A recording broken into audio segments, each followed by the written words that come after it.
वारीचा घेतला पावलांनी आम्हा वाळवंटी तुझी सावली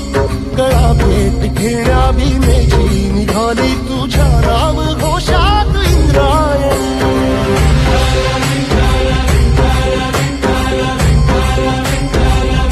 भिडे आसमंती ध्वजा वैष्णवांची उभी पंढरी आज नानावली